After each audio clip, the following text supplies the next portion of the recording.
മുൻ SDP ആ കാരന്റെ കുമ്പസാരം. ഇങ്ങനെ ഒരു ടൈറ്റില് ഒരു കുറിപ്പ് ഞാൻ കണ്ടിരുന്നു. ഞാൻ സാറിനും അത് സാറും കണ്ടിരുന്നുവല്ലോ അത്. അതില് ഞാൻ വായിച്ചു, അത് കുട്ടി ആ. വെച്ചതെന്നല്ല, ഞാൻ വായിച്ചു അത്, ഞാനത് സാർ വായിച്ചു. അതില് Yes. പ്രധാനമായി പറഞ്ഞിരിക്കുന്നത് യഥാർത്ഥത്തിൽ എന്താണ് എസ് ഡി പി ഐ മുസ്ലിം ലീഗും തമ്മിലുള്ള ബന്ധം, അതോടൊപ്പം തന്നെ ഇവർക്ക് ഫണ്ട് എവിടെ നിന്നാണ് വരുന്നത്, ഇവരുടെ അകത്ത് നടക്കുന്ന ട്രെയിനിങ് എന്താണ്, ട്രെയിനിങ് രീതികൾ എന്താണ്, പിന്നീട് പറയുന്നത് ലവ് ജിഹാദിനെ പറ്റി പറയുന്നുണ്ട്. ലവ് ജിഹാദ് ഉണ്ടോ, അല്ലെങ്കിൽ ലവ് ജിഹാദിന്റെ എങ്ങനെയാണ് ഇതിന്റെ രീതികൾ, തന്ത്രങ്ങൾ, പിന്നെ ആക്രമണ ദൗത്യങ്ങൾ, ഇതിനെപ്പറ്റി പറയുന്നുണ്ട്. പിന്നെ അധികം കേട്ടിട്ടില്ലാത്ത ഒരു വസ്തുതയെ പറ്റിയും ഈ ഒരു കുറിപ്പിൽ പരാമർശിക്കുന്നുണ്ട്, സ്റ്റോക്ക്ഹോം സിൻഡ്രോം. അപ്പോൾ ഇത്തരം കാര്യങ്ങളൊക്കെയാണ് ഈ ഒരു കുറിപ്പിൽ വ്യക്തമാകുന്നത്. സാറിന് ഈ കുറിപ്പ് വായിച്ചിട്ട് എന്താണ് തോന്നുന്നത്? ഇതിൽ പറഞ്ഞിരിക്കുന്നതൊക്കെ യാഥാർത്ഥ്യമാണെന്ന് തോന്നുന്നുണ്ടോ? വളരെ സംഭവങ്ങള്, അതിന് സമാന്തരമായിട്ടുള്ള പല സംഭവങ്ങള് കേരളത്തിൽ നടന്നിട്ടുണ്ട്. അപ്പൊ അതുകൊണ്ട് തന്നെ അതില് കുറച്ച് വിശ്വസനീയതയുണ്ട്. പൂർണ്ണമായിട്ടും ഞാൻ വിശ്വസിക്കുന്നില്ലെങ്കിൽ കൂടിയും അതില് ചില സംഭവങ്ങൾ വളരെയധികം വിശ്വസിക്കേണ്ടതാണ്. നമുക്ക് ചെറിയ രീതിയിൽ തുടങ്ങാം. അതായത് ഈ ഒരിടയ്ക്ക് മലബാർ ഏരിയയിലൊക്കെ സ്ഥിരം ഒരു വാർത്ത കേൾക്കുമായിരുന്നു. മലബാർ ഏരിയയിൽ നിന്ന് നായ്ക്കുട്ടികളെ വെട്ടിക്കൊന്ന് റോഡിലിട്ടിരിക്കുന്നു. അപ്പൊ ഇത് പലരും പോലീസുകാര് പറഞ്ഞത് ആരും മനഃപൂർവ്വം വാളുകൊണ്ട് വെട്ടിക്കൊന്നതാണ് എന്നാ പറഞ്ഞത്. അപ്പൊ അതിപ്പോ ഈ റിപ്പോർട്ടിൽ പറയുന്നത് ആൾക്കാരെ കൊല്ലുന്നതിന് ഉള്ള ട്രെയിനിങ്ങിന്റെ ഭാഗമായിട്ടാണ് ഇങ്ങനെ നായ്ക്കുട്ടികളെ കൊല്ലുന്നത്. അതായത് രണ്ടുപേര് ബൈക്കിൽ പോകുമ്പോൾ പുറകിൽ ഇടത്തേക്കൻ റൈഡറുടെ പുറകിൽ കയ്യില് ഒരു വാള് കൊടുത്തിട്ടുണ്ടാവും. ആ വാള് കൊണ്ട് പട്ടിക്കുട്ടിയെ വീശും, അങ്ങനെ പോകും. അങ്ങനെയാണ് പറഞ്ഞ ഇതുപോലത്തെ കുറെ സംഭവങ്ങൾ റിപ്പോർട്ട് ചെയ്തിട്ടുണ്ടായിരുന്നു. പക്ഷെ അതിനെ കുറിച്ച് അന്വേഷണം നടത്തിയതായിട്ടോ അതല്ലെങ്കിൽ ആരെങ്കിലും തുടർന്ന് കസ്റ്റഡി എടുത്തതായിട്ടോ വാർത്ത വന്നില്ല. എനിക്ക് പത്രങ്ങളിലും ഈ നായ്ക്കുട്ടികളെ കൊന്ന വിവരം, നായ്ക്കുട്ടികൾ ഇങ്ങനെ ചത്ത് കിടക്കുന്ന വിവരം കാണാമായിരുന്നു. എല്ലാം വെട്ടേറ്റാണ് മരിച്ചിരിക്കുന്നത്. പിന്നെ വേറൊന്ന്, ലവ് ജിഹാദുമായിട്ട് ബന്ധപ്പെട്ട പ്രശ്നങ്ങൾ. അത് ഏതാണ്ട് നമ്മുടെ ആർഷ വിദ്യ സമാജത്തിലെ 4 പെൺകുട്ടികൾ മതമാറ്റത്തിന് വിധേയരായ 4 ഹൈന്ദവ പെൺകുട്ടികൾ അവരുടെ അനുഭവങ്ങൾ എഴുതിയിട്ടുണ്ട്. അത് വായിച്ചിട്ടുണ്ടോ? അതിൽ ആ പുസ്തകങ്ങൾ വായിച്ചിട്ടുണ്ടോ? ഞാൻ അത് കേട്ടിരുന്നു സാർ. ആതിര എന്ന് പറയുന്ന പെൺകുട്ടി ഉൾപ്പെടുന്ന 4 പേരല്ലേ? അതെ അതെ. അപ്പൊ അതിനകത്ത് അവര് പറയുന്നുണ്ട് എന്തുകൊണ്ട് ഈ പെൺകുട്ടികൾ മതമാറ്റത്തിന് വിധേയരാകുന്നു, എന്തുകൊണ്ട് ലവ് ജിഹാദിന് വിധേയരാകുന്നു എന്ന് അവർ വിശദമായിട്ട് പറഞ്ഞിട്ടുണ്ട്. അപ്പൊ അതൊക്കെ ഇതിനകത്ത് ഇൻകോർപ്പറേറ്റ് ചെയ്തിട്ടുണ്ട് ഈ എഴുതിയ മനുഷ്യൻ.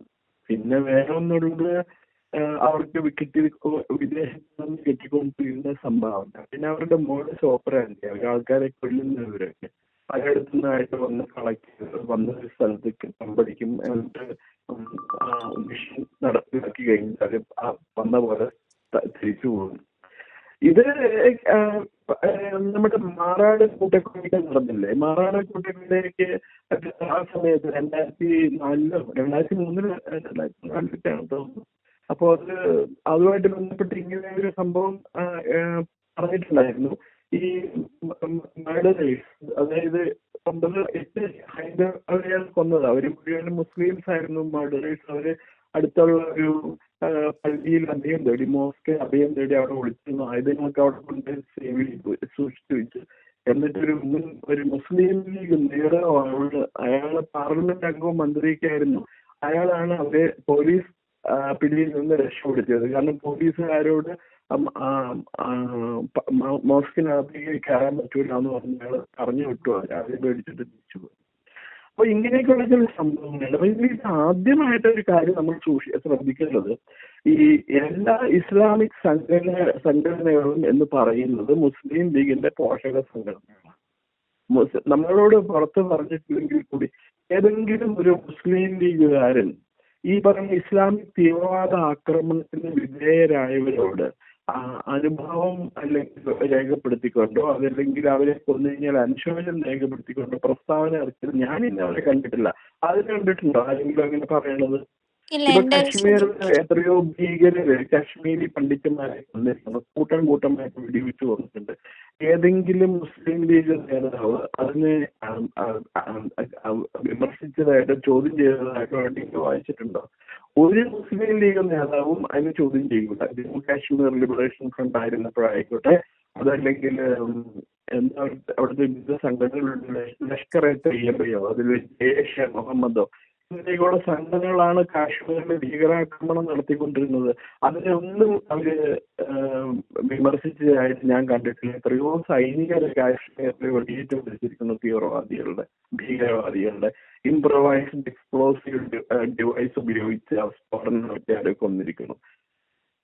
അപ്പോഴൊന്നും അവർ മിണ്ടിയില്ല.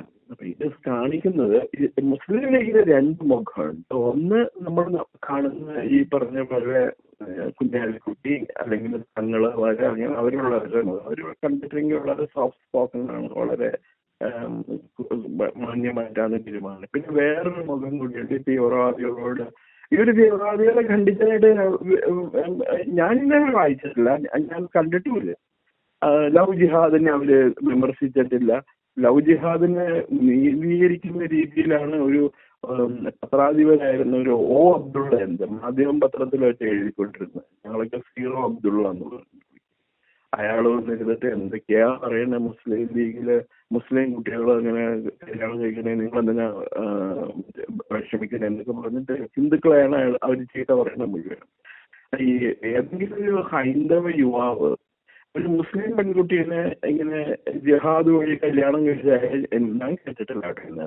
അതേസമയം നമ്മുടെ നാട്ടിലെ പല ഹിന്ദു പെൺകുട്ടികളും മുസ്ലിങ്ങളുടെ കൂടെ മുസ്ലിം യുവാക്കളുടെ കൂടെ ഓടിപ്പോയതായിട്ട് ഞാൻ വാർത്ത വായിച്ചിട്ടുണ്ട്. അത് സ്ഥിരം നടക്കുന്ന ഒരു സംഭവമാണ്. അത് മാത്രമല്ല, ഇതിൽ പറഞ്ഞിട്ടുള്ള കാര്യം മുസ്ലിം പെൺകുട്ടികൾ ഈ എന്താ പറയുക നോൺ ഇസ്ലാമിക് കമ്മ്യൂണിറ്റിയിൽപ്പെട്ട ഹൈന്ദവ പെൺകുട്ടികളെ എന്താ പറയുന്ന ഒരു ബ്രോക്കറുടെ ഇതോടുകൂടി വളച്ച് കൊണ്ടുവന്ന് ആമ്പിള്ളേർക്ക് പരിചയപ്പെടുത്തി കൊടുക്കുകയും അങ്ങനെ ലവ് ജിഹാദിന് വിധേയം ആക്കുകയും ചെയ്യുന്ന സംഭവങ്ങൾ ഇഷ്ടംപോലെ ഉണ്ട്. ഞാൻ തന്നെ നേരിട്ട് കണ്ടിട്ടുണ്ട്. ഒരു ഈ മറ്റേ ബുർക്കയൊക്കെ ഇട്ടിട്ടുള്ള പെൺകുട്ടികൾ കോളേജിലുള്ള നോൺ മുസ്ലിം ഗേൾസിനെ പരിചയപ്പെടുകയും അവരെ തങ്ങളുടെ സമുദായത്തിൽപ്പെട്ട മറ്റ് ആൺകുട്ടികൾക്ക് പരിചയപ്പെടുത്തി കൊടുക്കുകയും ചെയ്തിട്ടുണ്ട്. അതിന് ഇഷ്ടംപോലെ പറഞ്ഞ പോലെ ഫോൺ നമ്പർ, ഇപ്പൊ പെൺകുട്ടികൾക്ക് പരസ്പരം അറിയാമല്ലോ അവരുടെയൊക്കെ ഫോൺ നമ്പർ, ആ ഫോൺ നമ്പർ ഒക്കെ മേടിച്ചു കൊടുക്കുകയും ഒക്കെ ചെയ്യുന്നുണ്ട്. അതൊക്കെ ഏതാണ്ട് സത്യമാണ്. പിന്നെ ഈ പറഞ്ഞ പോലെ ഇവരുടെ ഈ അറ്റിറ്റ്യൂഡ്, അതായത് ഹിന്ദുക്കളെ അല്ലെങ്കിൽ ഹൈന്ദവരെ വധിച്ചു കഴിഞ്ഞാൽ ഇപ്പൊ ഞാനൊരു കാര്യം പറയാം. കാശ്മീർ ഫയൽസ് എന്ന് പറഞ്ഞൊരു സിനിമ വന്നില്ലേ? കാശ്മീർ ഫയൽസ് എന്ന് പറഞ്ഞ സിനിമ ബാൻ ചെയ്യണം എന്ന് പറഞ്ഞ് ഏറ്റവും കൂടുതൽ ബഹളം ഉണ്ടാക്കിയത് മുസ്ലിം ലീഗിന്റെ ആൾക്കാരാണ്. മുസ്ലിം ലീഗ് നേതാക്കന്മാരും മുസ്ലിം എന്താ പറയുന്ന സമുദായ പരിഷ്കർത്താക്കളൊക്കെയാണ്. യഥാർത്ഥത്തിൽ നടന്ന സംഭവമാണ്. കാശ്മീർ ഫയൽ കണ്ടിരുന്നോ? സിനിമ കണ്ടിരുന്നോ? കാശ്മീർ ഫയൽസ് എന്നുള്ള സിനിമ കണ്ടിരുന്നോ? ഇല്ല സാർ, ഞാൻ കണ്ടില്ല. അത് മിസ് ചെയ്യുന്നത് നല്ല സിനിമയാണ്, യഥാർത്ഥ സംഭവമാണ്. അതിന്റെ കഥ ആ സിനിമയില് ഇൻകോർപ്പറേറ്റ് ചെയ്തിരിക്കുന്ന കഥ മുഴുവനും കാശ്മീരി പണ്ഡിറ്റ്സിന്റെ ഒരു നേതാവുണ്ട്, സുഷീൽ പണ്ഡിറ്റ്. ചെന്നൈയിൽ വെച്ച് അദ്ദേഹത്തിന്റെ നല്ലൊരു സുഹൃത്തായിരുന്നു. ഇപ്പോഴും ഞങ്ങൾ ബന്ധമുണ്ട്. അദ്ദേഹത്തിന്റെ വർഷങ്ങൾക്ക് 2010 പറഞ്ഞ കഥയാണ് ഈ കാശ്മീർ ഫയൽസ് ഉള്ള സിനിമയിൽ ഇൻകോർപ്പറേറ്റ് ചെയ്തിരിക്കുന്നത്. അതുമാത്രം എന്താ പറയുക ക്രൂരതയാണ് ആ നാട്ടിലെ ജനങ്ങളോട് അവർ ഈ കാശ്മീരി മുസ്ലിംസ് എന്താ ചെയ്തു തീർക്കുന്നത്. അപ്പൊ ഇതിനോട് എനിക്ക് എന്താ അവിശ്വസിക്കേണ്ട കാര്യമൊന്നുമില്ല. എനിക്ക് നേരിട്ട് പേഴ്സണലായിട്ട് അറിയാവുന്ന കാര്യങ്ങളാണ് ഞാൻ ഇത്രയും പറഞ്ഞത്, അതിൻ്റെ അടുത്ത് പറഞ്ഞത്. ഇത് വളരെ ഭയാനകമാണ്. അതിനകത്തൊന്നും യാതൊരു കുറവുമില്ല. ലവ് ജിഹാദിനെ കുറിച്ചും നാർക്കോട്ടിക്സ് ജിഹാദിനെ കുറിച്ചും പറഞ്ഞതല്ലേ നമ്മുടെ പാലാ ബിഷപ്പ് എന്തോ കല്ലറക്കലോ മാത്യു കല്ലറക്കൽ, അയക്കെതിരെ കേരള പോലീസ്, പിണറായി വിജയന്റെ കേരള പോലീസ് ജാമ്യമില്ലാ വകുപ്പ് ചുമത്തി കേസെടുത്ത് സമുദായ സ്പർദ്ധ ഉണ്ടാക്കാനായിട്ട് ശ്രമിച്ചു എന്ന് പറഞ്ഞു. നാച്ചുറലി ഇതൊക്കെ അതിൽ പല മാർഗങ്ങൾ ഉപയോഗിക്കുന്നവര് അവര് എന്താ പറയുക, പുതിയ ജില്ല രൂപീകരിക്കുക, പ്രത്യേകം ഡിഫറൻറ്റ് ചെയ്ത് കഴിഞ്ഞാൽ പിന്നെ കൂടുതൽ ജില്ലകൾ രൂപീകരിക്കും. അത് കഴിഞ്ഞ് പിന്നെ ഒരു പ്രത്യേക മാപ്പിള സംസ്ഥാനം, മലബാർ സംസ്ഥാനം രൂപീകരിക്കും. അത് കഴിഞ്ഞ് മലബാറിലെയും പിന്നെ കർണാടകത്തിലെ കുറെ ഭാഗങ്ങളും തമിഴ്നാട്ടിലെ കുറെ ഭാഗങ്ങളും ചേർത്ത് ഒരു പ്രത്യേക സ്റ്റേറ്റ്, ഒരു വലിയ സ്റ്റേറ്റ് ഉണ്ടാക്കും. പിന്നെ അവിടുന്ന് ഹൈദരാബാദിൽ നല്ലൊരു സ്ട്രോങ് മുസ്ലിം പ്രസൻസ് ഉണ്ടല്ലോ, അവിടേക്ക് ഒരു കോറിഡോർ തുടങ്ങും. അങ്ങനെ ഒരു കാലിഫേറ്റ്, ഇന്ത്യയിൽ ഒരു കാലിഫേറ്റ് രൂപീകരിക്കാൻ വേണ്ടിയിട്ടാണ് അവർ ശ്രമിച്ചുകൊണ്ടിരിക്കുന്നത്. അവർ നേടിയെടുക്കുകയും ചെയ്യും. കാരണം ഹിന്ദുക്കളുടെ ഇടയിൽ യൂണിറ്റി ഇല്ല. അവരിതെല്ലാം എന്താ പറയുക, എന്തെങ്കിലും ആട്ടെ എന്ന് പറഞ്ഞ് തള്ളി ഇങ്ങനെ ഇരിക്കും. അപ്പൊ അതുകൊണ്ട് അത് നടക്കാൻ സാധ്യതയുണ്ട് 10-15 അല്ലെങ്കിൽ 20 വർഷത്തിനുള്ളിൽ. അപ്പൊ അതിനെ അവിശ്വസിക്കേണ്ട കാര്യമൊന്നുമില്ല. പക്ഷെ ചില കാര്യങ്ങൾ എനിക്ക് സാമ്പത്തിക ഇടപാട് അവർക്ക് വിദേശത്തു നിന്ന്, സൗദി അറേബ്യയിൽ നിന്നൊക്കെ ഇഷ്ടംപോലെ പൈസ ആദ്യമേ തൊട്ട് കിട്ടണ്ടായിരുന്നു. പാകിസ്ഥാനിൽ നിന്നുള്ള ഇൻകം എനിക്ക് അറിയാൻ പാടില്ല. അവർക്ക് അത് കിട്ടണമെങ്കിൽ ദാവൂദ് ഇബ്രാഹിം കൊടുത്താലേ ഉള്ളൂ, അല്ലെങ്കിൽ ഇന്റർ സർവീസസ് ഇന്റലിജൻസ് കൊടുക്കുകയായിരിക്കും. അറബ് രാജ്യങ്ങളിലൊക്കെ അവർക്ക് ഇഷ്ടം പോലെ പൈസ കിട്ടുന്നുണ്ട്. താലിബാൻ, പിന്നെ അൽഖ്വയ്ദയില്ലേ, അൽഖ്വയ്ദയാണ് ഇതിനു വേണ്ടിയിട്ട് ഏറ്റവും കൂടുതൽ ഫണ്ട് ചെലവാക്കുന്നത്. വഹാബി മുസ്ലിംസ് എന്ന് പറയുന്ന ഒരു കമ്മ്യൂണിറ്റി ഉണ്ട്. അവർ വളരെ അഗ്രസീവാണ്, വളരെ കമ്മ്യൂണലാണ്, വളരെ അഗ്രസീവാണ്, വളരെ പോയിസണസ് ആണ്. അവരൊരു ഉമ്മ എന്ന് പറഞ്ഞ ഇത്, മുസ്ലിം ഉമ്മ, UMMAH ഉമ്മ, അത് രൂപീകരിക്കാൻ വേണ്ടിയിട്ടുള്ള ശ്രമത്തിലാണ്.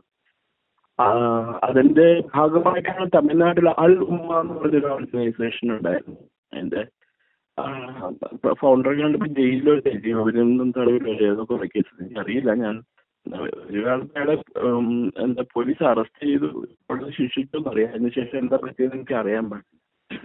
അപ്പൊ ഇങ്ങനെയൊക്കെയുള്ള സംഭവങ്ങളുണ്ട്. അത് നമുക്ക് അവിശ്വസിക്കേണ്ട കാര്യമൊന്നുമില്ല. നേരിട്ടറിയാവുന്ന ചില കാര്യങ്ങൾ ഞാൻ പറഞ്ഞത് മാത്രമേ ഉള്ളൂ. തീർച്ചയായും സാർ, ആ ഒരു കുറിപ്പിൽ പരാമർശിക്കുന്ന പലതും ഞെട്ടിക്കുന്ന കാര്യങ്ങൾ തന്നെയാണ്. റേപ്പ് ചെയ്തൊക്കെ അതിനുശേഷം ഒന്നെങ്കിൽ ലവ് ജിഹാദ് എന്ന് പറയുന്നത് പ്രണയത്തിൽ കുടുക്കിയിട്ടുള്ള മതപരിവർത്തനം, അതുപോലെ തന്നെ റേപ്പ് ചെയ്തതിന് ശേഷം അല്ലെങ്കിൽ അങ്ങനെയൊക്കെ മതപരിവർത്തനം. പിന്നെ ഈ ഫണ്ടിങ്ങിന്റെ കാര്യം പറയുന്നു. പിന്നെ ഇവരുടെ പരിശീലനങ്ങളൊക്കെയാണ് നമ്മളെ ഞെട്ടിപ്പിക്കുന്നത്. കഥകളിലൊക്കെ കേൾക്കുന്ന രീതി, അത് യഥാർത്ഥത്തിൽ കേരളത്തിൽ നടക്കുന്നുണ്ട് അല്ലെങ്കിൽ പലയിടത്തും നടക്കുന്നുണ്ടെന്നൊക്കെ പറയുമ്പോൾ ഉള്ള ഒരു ഞെട്ടലാണ്. ഈ കേരള സ്റ്റോറി എന്നൊക്കെ പറഞ്ഞാൽ നടന്ന സംഭവമാണല്ലോ. അതില് അവര് എന്താ അത് കാണിക്കരുത്, ഇവിടെ കാണിക്കാൻ പാടില്ല എന്ന് പറഞ്ഞ് ബഹളം ഉണ്ടാക്കിയത്. അവരെ സപ്പോർട്ട് ചെയ്യാൻ വേണ്ടിയിട്ട് മാർക്സിസ്റ്റ് പാർട്ടിയും കോൺഗ്രസും ഒപ്പം നിൽക്കണം. ഇതൊരു പ്രൊപ്പഗാൻഡ മൂവിയാണെന്ന്. ഞാൻ കാശ്മീർ ഫയലിൽ ഇതിനെപ്പോലെ പ്രൊപ്പഗാൻഡ മൂവിയാണെന്ന് പറഞ്ഞിട്ട് പോയി കണ്ടു നോക്കി. അതൊരു ഹോളിവുഡ് സ്റ്റൈലിൽ എടുത്തിരിക്കുന്ന വളരെ ഗംഭീര മൂവിയാണ്. അന്താരാഷ്ട്ര നിലവാരത്തിലുള്ളൊരു സിനിമയാണത്. എന്തുകൊണ്ട് അവാർഡൊന്നും കൊടുത്തില്ല എന്നുള്ളത് അറിയാവുന്നതേ ഉള്ളൂ. അതുപോലെ നമ്മുടെ കോവിഡിനെ കുറിച്ചിട്ടൊരു സിനിമ എടുത്തിട്ടുണ്ടായിരുന്നു. മറ്റേ മിഥുൻ ചക്രവർത്തിയൊക്കെ അഭിനയിച്ച സിനിമയാണ്. മിഥുൻ ചക്രവർത്തിയും പിന്നെ വേറെ ഒരു വില്ലനൊക്കെ ആയിട്ട് വന്നാളില്ല, പരിന്തയിലൊക്കെ അഭിനയിച്ച ആള്, അയാളുടെ അഭിനയിച്ച സിനിമ അതും വളരെ നന്നായിരുന്നു. But I don't know what happened. That movies went unnoticed.